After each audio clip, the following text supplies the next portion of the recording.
ಮೈಸೂರಿನಿಂದ ಸುಮಾರು 14 ಕಿಲೋಮೀಟರ್ ದೂರದಲ್ಲಿರುವ ಚಾಮುಂಡಿ ಬೆಟ್ಟವು ಒಂದು ಇತಿಹಾಸ ಪ್ರಸಿದ್ಧ ಸ್ಥಳವಾಗಿದ್ದು, ತಾಯಿ ಚಾಮುಂಡೇಶ್ವರಿ ನೆಲೆ ನಿಂತ ಪುಣ್ಯಕ್ಷೇತ್ರವಾಗಿದೆ. ಪೌರಾಣಿಕ ಹಿನ್ನೆಲೆಯ ಈ ಶಕ್ತಿ ದೇವತೆ ಬೆಟ್ಟದ ಮೇಲೆ ವಾಸವಾಗಿದ್ದ ಮಹಿಷಾಸುರನನ್ನು ವಧಿಸಿದಳೆಂಬ ಕಥೆ ದೇವಿ ಮಹಾತ್ಮೆಯಲ್ಲಿ ವರ್ಣಿತವಾಗಿದೆ. ಶ್ರೀ ಚಾಮುಂಡೇಶ್ವರಿಯಿಂದಲೇ ಈ ಬೆಟ್ಟಕ್ಕೆ ಚಾಮುಂಡಿ ಬೆಟ್ಟವೆಂಬ ಹೆಸರು ಬಂದಿದೆ. ಅನೇಕ ವರ್ಷಗಳ ಹಿಂದೆ ಮಹಿಷಾಸುರ ಎಂಬ ರಾಕ್ಷಸನು ಸ್ವರ್ಗ ಮತ್ತು ಭೂಮಿಯಲ್ಲಿ ವಿನಾಶವನ್ನು ಉಂಟು ಮಾಡುತ್ತಿದ್ದನು. ಬ್ರಹ್ಮನು ಅವನಿಗೆ ಅವನನ್ನು ಯಾರು ಕೊಲ್ಲಲು ಸಾಧ್ಯವಿಲ್ಲ ಎಂಬ ವರವನ್ನು ಉಡುಗೊರೆಯಾಗಿ ನೀಡಿದ್ದನು. ಈ ಕಾರಣಕ್ಕಾಗಿ ಮಹಿಷಾಸುರನು ಪ್ರಾರಂಭಿಸಿದ ಪ್ರತಿಯೊಂದು ಯುದ್ಧವನ್ನು ಗೆಲ್ಲುತ್ತಿದ್ದನು. ಚಾಮುಂಡೇಶ್ವರಿ ದೇವಿಯು ದುರ್ಗೆಯ ಒಂದು ರೂಪ. ತನ್ನ ಹೊಸ ಶಕ್ತಿಗಳು ಮತ್ತು ಸಿಂಹವನ್ನು ತನ್ನ ವಾಹನವಾಗಿ ಇಟ್ಟುಕೊಂಡು ಅವಳು 10 ದಿನಗಳ ಕಾಲ ಬೆಟ್ಟದ ಮೇಲೆ ಮಹಿಷಾಸುರನೊಂದಿಗೆ ಹೋರಾಡಿ ಅಂತಿಮವಾಗಿ ಅವನನ್ನು ಕೊಂದಳು. ಹಾಗಾಗಿ ಈ ದೇವಿಯನ್ನು ಮಹಿಷಾಸುರ ಮರ್ದಿನಿ ಎಂದು ಕರೆಯುತ್ತಾರೆ. ಬೆಟ್ಟದ ಮೇಲೆ ಪ್ರತಿಷ್ಠಾಪಿಸಲಾಗಿದ್ದ ಮಹಿಷಾಸುರ ಮರ್ದಿನಿಯನ್ನು ಮೈಸೂರು ಅರಸರು ಬೆಟ್ಟದ ತಾಯಿ ಚಾಮುಂಡೇಶ್ವರಿ ಎಂದು ಕರೆದು ತಮ್ಮ ಕುಲದೇವತೆಯಾಗಿ ಪೂಜಿಸತೊಡಗಿದರು. ಇಲ್ಲಿರುವ ಚಾಮುಂಡೇಶ್ವರಿಯ ಮೂರ್ತಿಗೆ 11ನೇ ಶತಮಾನದಲ್ಲಿ ಹೊಯ್ಸಳರ ದೊರೆ ದೇವಾಲಯವನ್ನು ನಿರ್ಮಿಸಿದರೆಂದು, ನಂತರ ಮುಮ್ಮಡಿ ಕೃಷ್ಣರಾಜ ಒಡೆಯರ್ ಅವರು ಈ ದೇವಾಲಯವನ್ನು ಅಭಿವೃದ್ಧಿಪಡಿಸಿದರು ಎಂದು ಹೇಳಲಾಗುತ್ತದೆ. 1659ರಲ್ಲಿ ದೊಡ್ಡ ದೇವರಾಜ ಒಡೆಯರ್ ಅವರ ಅವಧಿಯಲ್ಲಿ ಭಕ್ತರಿಗೆ ಬೆಟ್ಟವನ್ನು ಏರಲು ಅನುಕೂಲ ಮಾಡಲು 1000 ಮೆಟ್ಟಿಲುಗಳನ್ನು ಮತ್ತು ಈಶ್ವರನಿಗೆ ಬಹುಪ್ರಿಯವಾದ ನಂದಿಯ ಬಹುದೊಡ್ಡ ವಿಗ್ರಹವನ್ನು ನಿರ್ಮಿಸಲಾಯಿತು. ಬೆಟ್ಟದ ಮೇಲೆ ನಿಂತರೆ ಮೈಸೂರಿನ ಸೊಬಗು, ಸ್ವಚ್ಛಂದ ನೋಟ ಕಾಣಸಿಗುತ್ತದೆ. ಮೈಸೂರು ಅರಮನೆಗಳ ನಗರ ಎಂದು ಕರೆಯಲ್ಪಡುತ್ತದೆ. ಅಂಬಾವಿಲಾಸ ಅರಮನೆ ಮೈಸೂರು ನಗರದಲ್ಲಿರುವ ಅನೇಕ ಅರಮನೆಗಳಲ್ಲಿ ಮುಖ್ಯವಾದ ಅರಮನೆ. ಇದು ಹಿಂದಿನ ಮೈಸೂರು ಸಂಸ್ಥಾನದ ಒಡೆಯರ್ ವಂಶದ ಅರಸರ ನಿವಾಸ ಹಾಗೂ ದರ್ಬಾರ್ ಶಾಲೆಯಾಗಿತ್ತು. ಮೈಸೂರು ಅರಮನೆಯನ್ನು 14ನೇ ಶತಮಾನದಲ್ಲಿ ಇಲ್ಲಿ ನಿರ್ಮಿಸಲಾಯಿತು. ಇಲ್ಲಿ ಅರಮನೆಯನ್ನು ಮೊದಲು ನಿರ್ಮಿಸಿದಾಗ ಅದನ್ನು ಶ್ರೀಗಂಧ ಮರದಿಂದ ಮಾಡಲಾಗಿತ್ತು. ಈಗಿರುವ ಮೈಸೂರು ಅರಮನೆಯ ಜಾಗದಲ್ಲಿ ಮರದಿಂದ ನಿರ್ಮಾಣ ಮಾಡಿದ ಅರಮನೆ ಇತ್ತು. ಮರದ ಅರಮನೆಗೆ ಬೆಂಕಿ ಬಿದ್ದು ಸುಟ್ಟು ಹೋದ ನಂತರ ಈಗಿರುವ ಅರಮನೆಯನ್ನು ಕಟ್ಟಲು ಶುರು ಮಾಡುತ್ತಾರೆ. ಈ ಅರಮನೆಯ ನಿರ್ಮಾಣ ಪ್ರಾರಂಭಿಸಿದ್ದು 1897ರಲ್ಲಿ, ಅದು 1912ರಲ್ಲಿ ಮುಗಿಯಿತು. ಕರ್ನಾಟಕದ ಇತರ ಪ್ರವಾಸಿ ಸ್ಥಳಗಳಿಗೆ ಹೋಲಿಸಿದರೆ ಈ ಅರಮನೆಯನ್ನು ಜನರು ಹೆಚ್ಚು ಇಷ್ಟಪಡುತ್ತಾರೆ. ಭಾರತದ ಇತರ ಕೋನಗಳಲ್ಲದೆ ಈ ಅರಮನೆಗೆ ಭೇಟಿ ನೀಡಲು ದೇಶ ವಿದೇಶಗಳಿಂದಲೂ ಜನ ಬರುತ್ತಾರೆ. ಈ ಅರಮನೆಯ ಗುಮ್ಮಟಗಳು, ಕಮಾನುಗಳು ಗೋಪುರದಿಂದ ಕೂಡಿದ್ದು ಇಂಡೋ ಸಾರ್ಸನಿಕ್ ಶೈಲಿಯಿದೆ. ಭಾನುವಾರದಂದು ಸಾರ್ವಜನಿಕ ರಜಾ ದಿನಗಳು ಮತ್ತು ದಸರಾ ಆಚರಣೆಗಳಲ್ಲಿ ಅರಮನೆಯನ್ನು ವಿದ್ಯುತ್ ದೀಪಾಲಂಕಾರಗಳಿಂದ ಕಂಗೊಳಿಸುತ್ತದೆ ಮತ್ತು ಇದಕ್ಕಾಗಿ 97,000 ಎಲೆಕ್ಟ್ರಿಕ್ ಬಲ್ಬ್ಗಳನ್ನು ಬಳಸಲಾಗುತ್ತದೆ. ಅರಮನೆಯ ಪ್ರವೇಶ ಸಮಯ ಬೆಳಿಗ್ಗೆ 10ರಿಂದ ಸಂಜೆ 5:30ರವರೆಗೆ. ಮೈಸೂರು ನಗರದ ಸೇಂಟ್ ಫಿಲೋಮಿನಾ ಚರ್ಚ್ ಕರ್ನಾಟಕದಲ್ಲಿ ವಿಶಿಷ್ಟವಾದ ಧಾರ್ಮಿಕ ಸ್ಮಾರಕವಾಗಿದೆ. ಇದು 1843ರಲ್ಲಿ ನಿರ್ಮಿತವಾಗಿದೆ. ಮೈಸೂರಿನ ರಾಜ ಮುಮ್ಮಡಿ ಕೃಷ್ಣರಾಜ ಒಡೆಯರ್ ಈ ಚರ್ಚನ್ನು ಯುರೋಪಿಯನ್ ಜನತೆಗಾಗಿ ನಿರ್ಮಿಸಿದರು. ಅವರ ಭಾವನೆಗಳಿಗೆ ಅನುಗುಣವಾಗಿ ಇದು ಒಂದು ಯುರೋಪಿಯನ್ ಶೈಲಿಯ ಚರ್ಚ್ ಆಗಿತ್ತು. ಅವರ ಸೇವೆಯ ಅವಶ್ಯಕತೆ ಹೆಚ್ಚಿದಾಗ 1933ರಲ್ಲಿ ಮಹಾರಾಜ ಕೃಷ್ಣರಾಜ ಒಡೆಯರ್ ಅವರ ನೇತೃತ್ವದಲ್ಲಿ ಈ ಚರ್ಚ್ ಬೃಹತ್ ಆಗಿ ಪುನರ್ ನಿರ್ಮಾಣಗೊಂಡಿತು ಹಾಗೂ 1941ರಲ್ಲಿ ಪೂರ್ಣಗೊಂಡಿತು. ಈ ಚರ್ಚ್ ಗೋಥಿಕ್ ವಾಸ್ತುಶಿಲ್ಪ ಶೈಲಿಯಲ್ಲಿ ನಿರ್ಮಿತವಾಗಿದೆ ಮತ್ತು 175 ಅಡಿ ಎತ್ತರದ ಗೋಪುರಗಳೊಂದಿಗೆ ವಿಶಿಷ್ಟವಾಗಿದೆ. ಈ ಚರ್ಚ್ ಮೈಸೂರು ರೈಲ್ವೆ ನಿಲ್ದಾಣದಿಂದ ಸುಮಾರು 3.5 ಕಿಲೋಮೀಟರ್ ದೂರದಲ್ಲಿದೆ ಹಾಗೂ ಮೈಸೂರು ಅರಮನೆಯಿಂದ 2.5 ಕಿಲೋಮೀಟರ್ ದೂರದಲ್ಲಿದೆ. ಮೈಸೂರು ಜಯಚಾಮರಾಜೇಂದ್ರ ಝೂ ಭಾರತದ ಅತ್ಯಂತ ಪ್ರಸಿದ್ಧ ಹಾಗೂ ಹಳೆಯ ಝೂಗಳಲ್ಲಿ ಒಂದಾಗಿದ್ದು, ಇದು 1892ರಲ್ಲಿ ಮೈಸೂರು ರಾಜ ಜಯಚಾಮರಾಜೇಂದ್ರ ಒಡೆಯರ್ ಅವರು ಸ್ಥಾಪಿಸಿದ್ದಾರೆ. ಪ್ರಾರಂಭದಲ್ಲಿ ಇದು ಒಂದು ಖಾಸಗಿ ಪ್ರಾಣಿ ಉದ್ಯಾನವಾಗಿದ್ದು, ಈ ಪ್ರಾಣಿ ಉದ್ಯಾನವು ಆರಂಭದಲ್ಲಿ ರಾಜಕುಮಾರರ ಕುಟುಂಬದ ವಿಶೇಷ ಭೇಟಿಗಾಗಿ ಮೀಸಲಾಗಿದ್ದು, ಆದರೆ 1920ರಿಂದ ಸಾರ್ವಜನಿಕರು ಪ್ರವೇಶಿಸಲು ಆರಂಭಿಸಿದರು.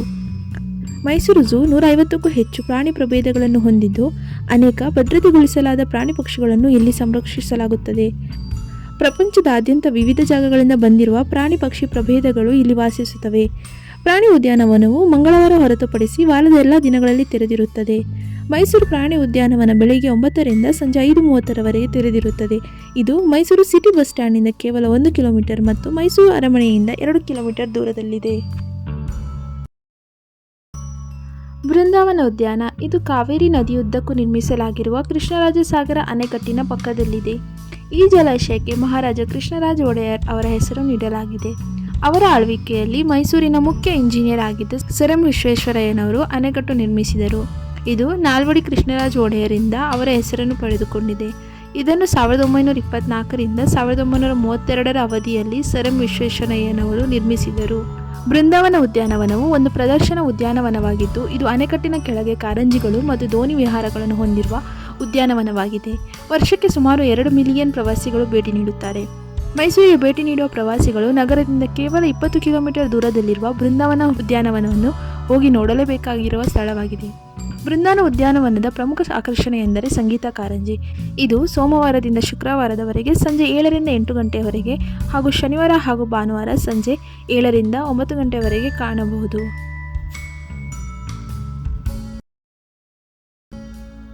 ಶ್ರೀ ರಂಗನಾಥ ಸ್ವಾಮಿ ದೇವಸ್ಥಾನ ಇದು ವಿಷ್ಣುವಿನ ರೂಪವಾದ ರಂಗನಾಥ ಸ್ವಾಮಿಯ ಆಲಯವಾಗಿದ್ದು ಪಂಚರಂಗ ಕ್ಷೇತ್ರಗಳಲ್ಲಿ ಒಂದೆಂದು ಹೆಸರಾಗಿದೆ.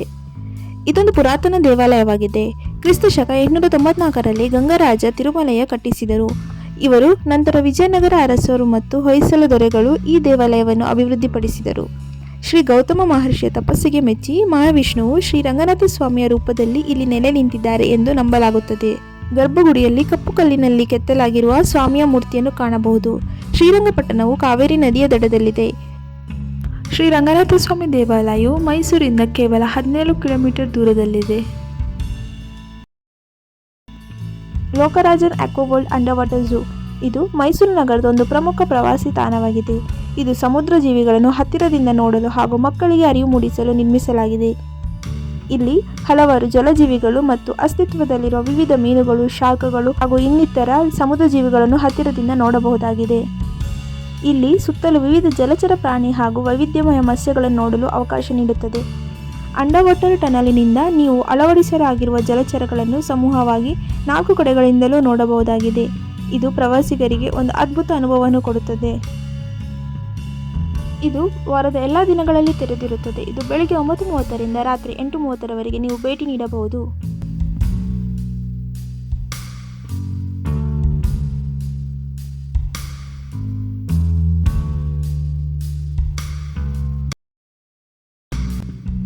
ಮೈಸೂರು ರೈಲ್ವೆ ಮ್ಯೂಸಿಯಂ ಇದು 1976ರಲ್ಲಿ ಸ್ಥಾಪನೆಯಾಯಿತು.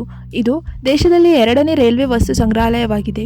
ಮೈಸೂರು ಮಹಾರಾಜರು ಉಪಯೋಗಿಸುತ್ತಿದ್ದ ರೈಲುಗಳನ್ನು ಪ್ರದರ್ಶನಕ್ಕೆ ಇಡಲಾಗಿದೆ. ನೀವು ಇಲ್ಲಿ ರೈಲುಗಳ ಇತಿಹಾಸ ಮತ್ತು ತಂತ್ರಜ್ಞಾನಗಳ ಕುರಿತು ತಿಳಿಯಬಹುದಾಗಿದೆ. ರೈಲ್ವೆ ಹೇಗೆ ವಿಕಾಸವಾಯಿತು ಅಂತ ತಿಳಿಯಬಹುದು. ಅಷ್ಟೇ ಅಲ್ಲದೆ ಇದು ಮೈಸೂರು ರೈಲ್ವೆ ಸ್ಟೇಷನ್ನಿಂದ 700 ಮೀಟರ್ ದೂರದಲ್ಲಿದೆ.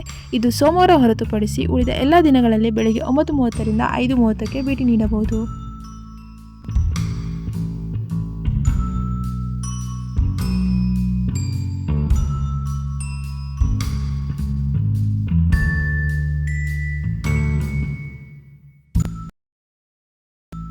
ಮೈಸೂರು ಕಾರಂಜಿ ಲೇಕ್ ಇದು ಮೈಸೂರಿನ ಪ್ರಮುಖ ಪ್ರವಾಸಿ ತಾಣಗಳಲ್ಲಿ ಒಂದಾಗಿದೆ. ಇದು ಪ್ರಕೃತಿ ಪ್ರಿಯರಿಗೆ, ಹಕ್ಕಿ ವೀಕ್ಷಣೆಗೆ ಆಸಕ್ತರಿಗೂ ಹಾಗೂ ಶಾಂತಿದಾಯಕ ಸ್ಥಳಗಳನ್ನು ಹುಡುಕುವ ಪ್ರವಾಸಿಗರಿಗೆ ಅತ್ಯುತ್ತಮ ಸ್ಥಳವಾಗಿದೆ. ಕಾರಂಜಿ ಲೇಕ್ ಹಲವಾರು ಜಲಹಕ್ಕಿಗಳು ಮತ್ತು ವಲಸೆ ಹಕ್ಕಿಗಳನ್ನು ತನ್ನಲ್ಲಿ ಹೊಂದಿವೆ. ಇಲ್ಲಿ ಚಿಟ್ಟೆಗಳ ಹಲವು ಪ್ರಭೇದಗಳನ್ನು ಕಾಣಬಹುದು. ಇದು ಹಕ್ಕಿ ವೀಕ್ಷಣೆಯ ಅಭಿಮಾನಿಗಳಿಗೆ ಪರಿಪೂರ್ಣ ಸ್ಥಳವಾಗಿದೆ. ಬೋಟ್ ರೈಡಿಂಗ್ ಕೂಡ ಮಾಡಬಹುದು. ಪ್ರವಾಸಿಗಳು ಪ್ರಕೃತಿ ಸೌಂದರ್ಯವನ್ನು ಸಂಪೂರ್ಣವಾಗಿ ಅನುಭವಿಸಬಹುದು. ಈ ಕಾರಂಜಿಯು ಪ್ರತಿದಿನವೂ ತೆರೆಯಲಾಗುತ್ತದೆ. ಬೆಳಗ್ಗೆ 8:30ರಿಂದ ಸಂಜೆ 5:30ರವರೆಗೆ ಪ್ರವೇಶಕ್ಕೆ ಅವಕಾಶವಿದೆ. ಇದು ಮೈಸೂರು ಸಿಟಿ ಬಸ್ ಸ್ಟ್ಯಾಂಡ್ನಿಂದ ಕೇವಲ 3 ಕಿಲೋಮೀಟರ್ ದೂರದಲ್ಲಿದೆ.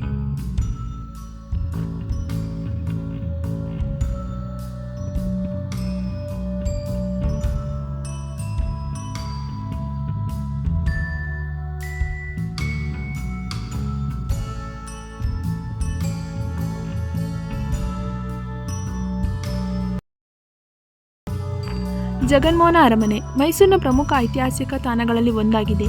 ಈ ಅರಮನೆ 1861ರಲ್ಲಿ ಮೈಸೂರಿನ ಒಡೆಯರ್ ರಾಜವಂಶರು ನಿರ್ಮಿಸಿದ್ದು, ಅದನ್ನು ರಾಜ ಜಗನ್ಮೋಹನ್ ಒಡೆಯರ್ ಅವರ ಹೆಸರಿನಲ್ಲಿ ಹೆಸರಿಡಲಾಗಿದೆ. ಪ್ರಾರಂಭದಲ್ಲಿ ಇದು ರಾಜವಂಶದ ವಾಸಸ್ಥಳವಾಗಿದ್ದು 1897ರಲ್ಲಿ ಮೈಸೂರಿನ ಮುಖ್ಯ ಅರಮನೆ ಅಗ್ನಿ ಅವಘಡದಿಂದ ಹಾನಿಗೊಳಗಾದ ನಂತರ ತಾತ್ಕಾಲಿಕವಾಗಿ ರಾಜಕುಟುಂಬದ ವಾಸಕ್ಕೆ ಉಪಯೋಗಿಸಲಾಯಿತು. ಜಗನ್ಮೋಹನ ಅರಮನೆ ಇನ್ನೂ ಹೆಸರಾಗಿರುವುದಕ್ಕೆ ಒಂದು ಪ್ರಮುಖ ಕಾರಣವೆಂದರೆ ಇಲ್ಲಿರುವ ಶ್ರೀ ಚಾಮರಾಜೇಂದ್ರ ಕಲಾ ಗ್ಯಾಲರಿ.